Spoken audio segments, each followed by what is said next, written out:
Hello friends, this is physics with Swapnil. और जैसा कि आप देख सकते हैं, आज का हमारा जो टॉपिक है वो है motion of centre of mass. Centre of मास हम पहले ही समझ चुके हैं। आप हमारा वीडियो देख सकते हैं, हमने एक वीडियो बनाया था सेंटर ऑफ मास पे। आज हमारा टॉपिक है मोशन ऑफ सेंटर ऑफ मास और इसका एप्लीकेशन।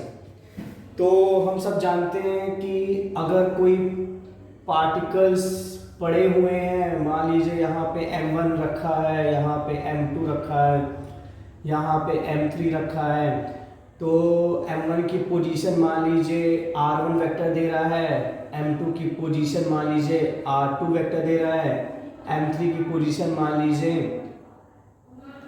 r3 पोजीशन वेक्टर दे रहा है। तो सेंटर ऑफ जो मास होता है उसकी जो डेफिनेशन होती है वो क्या होती है?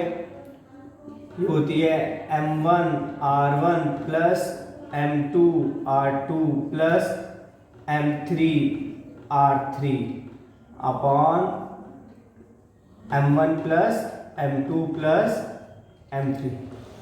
तो अगर कुछ पार्टिकल्स हैं जिनका मास है एक्स वाई प्लेन में, उनकी पोजीशन अगर r1 vector r2 vector r3 vector है, तो सेंटर ऑफ मास डिफाइन हो जाएगा किस फॉर्मूले से? इस फॉर्मूले से m1 r1 plus m2 r2 plus m3 r3 upon m1 plus m2 plus m3। ठीक है, अब हम इसका करते हैं डेरिवेटिव लेते हैं। ठीक है, इसका क्या ले रहे हैं? हम डेरिवेटिव ले रहे हैं और फिर बताते हैं कि क्या इससे फ़ायदा होगा। तो आप देख सकते हैं ये सेंटर ऑफ मास की पोजीशन होगी इस फॉर्मूले से। तो जब हम डेरिवेटिव लेंगे, टेकिंग डेरिवेटिव, तो ये हो जाएगा d by d t r centre of mass m1 d r1 by d t plus m2 d r2 by d t m3 d r3 by d t upon m1 plus m2 plus m3। अब rate of change of position vector upon time क्या होता है? Velocity. तो velocity of centre of mass का formula क्या आ जाएगा?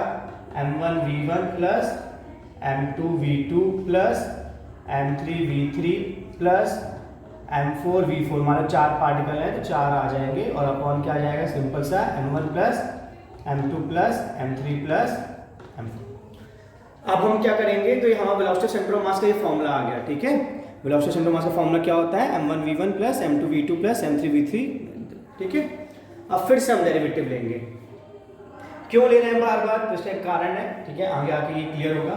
तो एक बार हम फिर से इसका डेरिवेटिव लेंगे और एक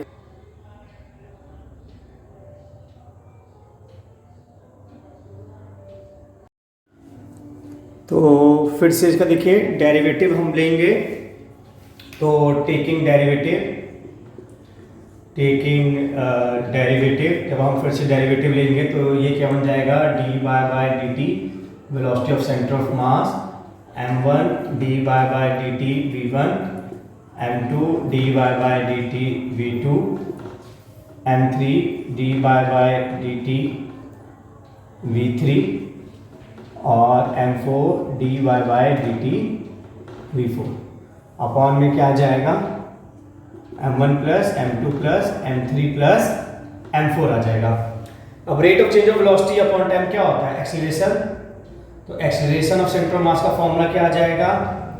m1 a1 plus m2 a2 plus m3 a3 plus m4 a4 upon m1 plus m2 plus m3 plus m4। तो ये फॉर्मूला आ जाएगा acceleration of centre of mass का। अब m1 a1 m2 a2 m3 a3 और plus m4 a4, आपको क्या ये देख के कुछ याद आ रहा है? ये है क्या? तो आपको याद दिलवा दें, मास इंटू एक्सेलरेशन क्या होता है? फोर्स होता है। क्या होता है? फोर्स होता है। तो ये जो फोर्स आएगा वो नेट फोर्स आएगा। ठीक है, तो इसको फिर से अच्छे से लिख देते हैं एक बार। तो ये जो m1 a1 m2 a2 m3 a3 m4 a4 है वो क्या है? Summation of net force. Newton second law ये तो होता है, मास इंटू एक्सेलरेशन। तो ये सिंबल किसका? सम का।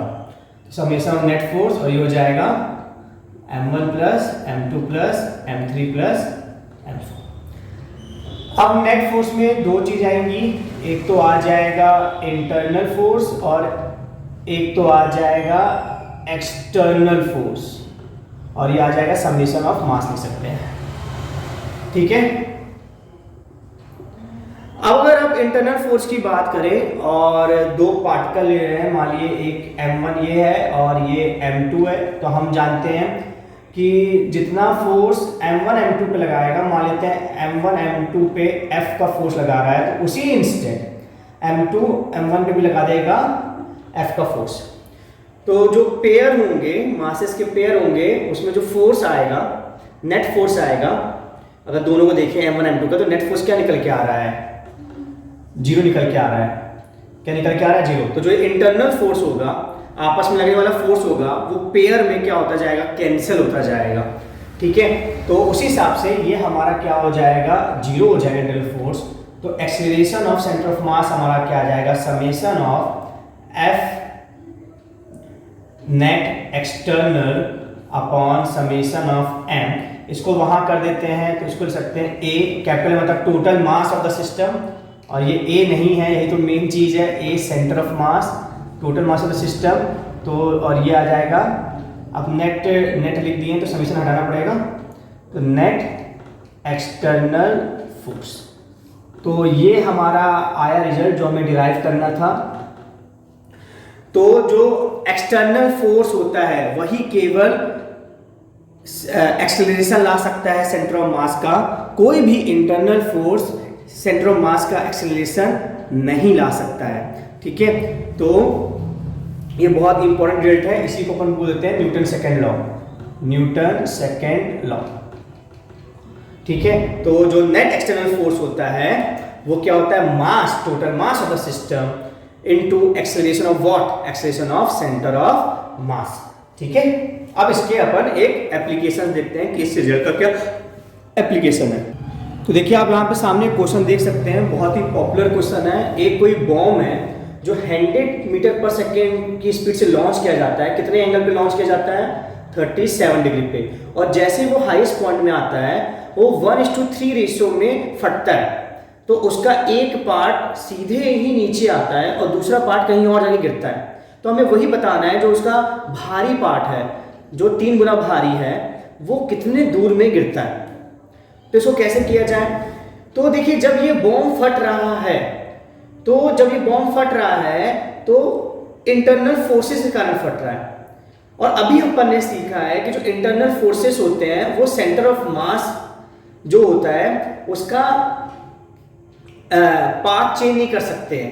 ठीक है, तो जब तो सेंटर ऑफ मास जो होगा वो वही पाथ फॉलो करेगा।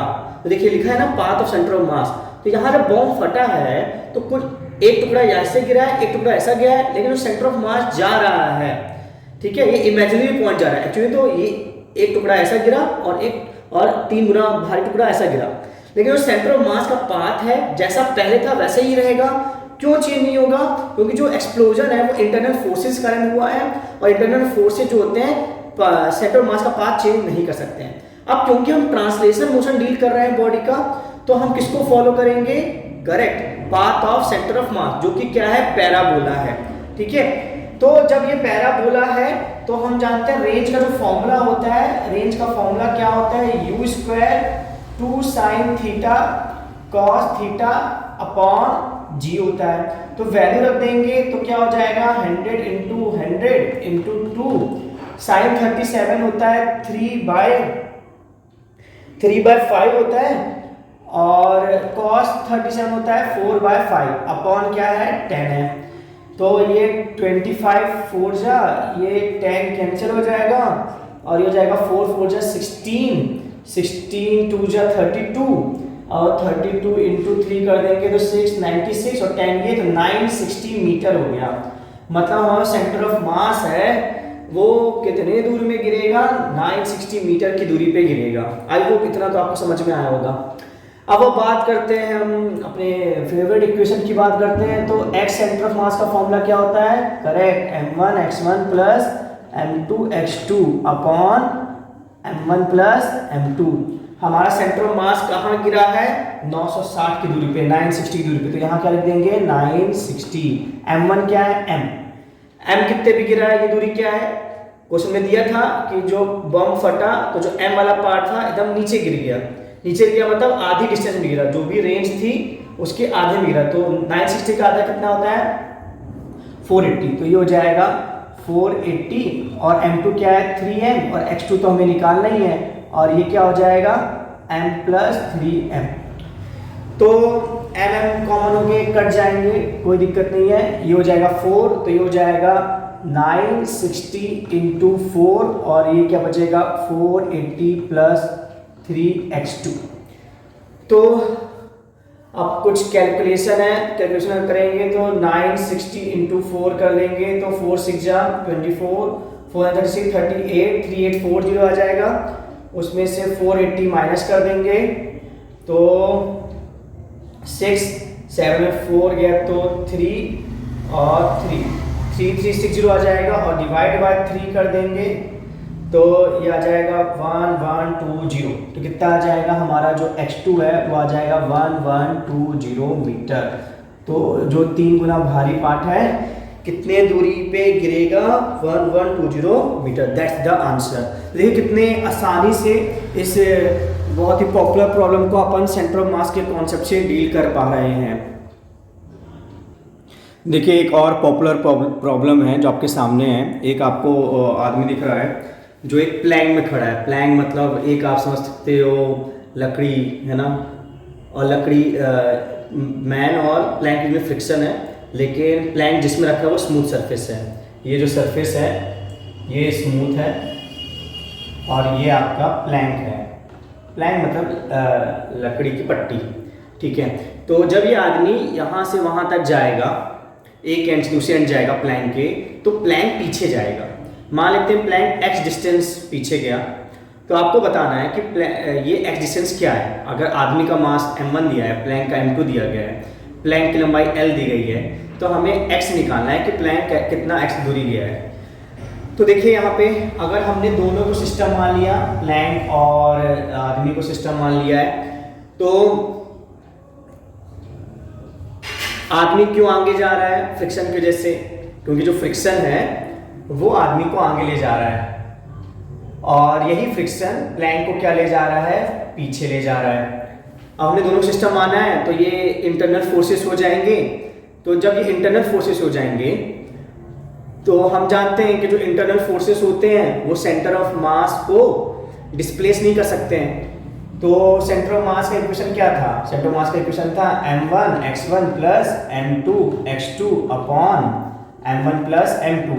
अगर चेंज इन सेंटर ऑफ मास करें तो क्या आएगा, यहाँ चेंज लगाया तो यहाँ भी चेंज आ जाएगा, तो m1 change x1 m2 change x2 upon m1 plus m2। अब क्योंकि हमने दोनों सिस्टम माना है तो कोई भी एक्सटर्नल फोर्स नहीं है, जब एक्सटर्नल फोर्स नहीं है तो सेंटर ऑफ मास का डिस्प्लेसमेंट नहीं होगा, as external force is zero, तो ये चीज़ क्या हो जाएगी, सेंटर ऑफ मास जो हो जाएगा उसका डिस्प्लेसमेंट भी जीरो हो जाएगा, तो ये जीरो हो जाएगा, और ये जीरो हो ही सकता है, तो ये इस चीज़ को जीरो होना पड़ेगा, मतलब m1 del x1 plus m2 del x2। अब हमें बस केवल इस इक्वेशन को सॉल्व करना है और हमारा आंसर आ जाएगा।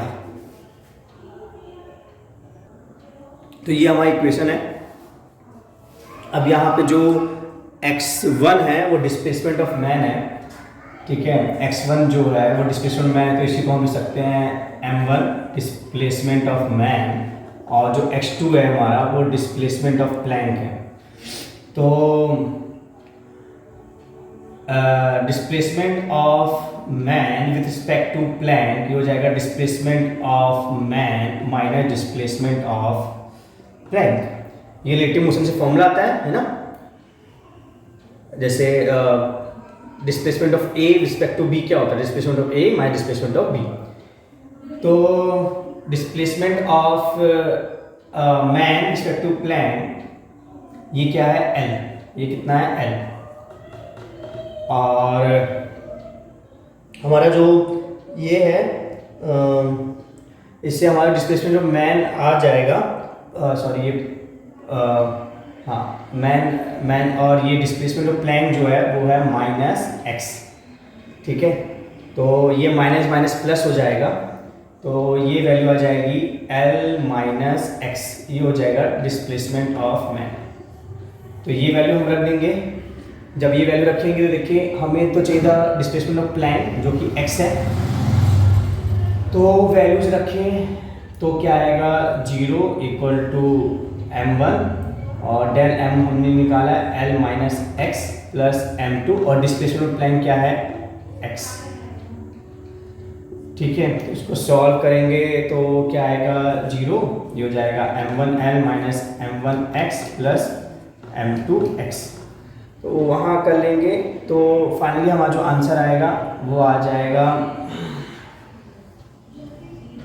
तो हमारा जो आंसर आएगा वो आ जाएगा m1x माइनस m2x = m1L।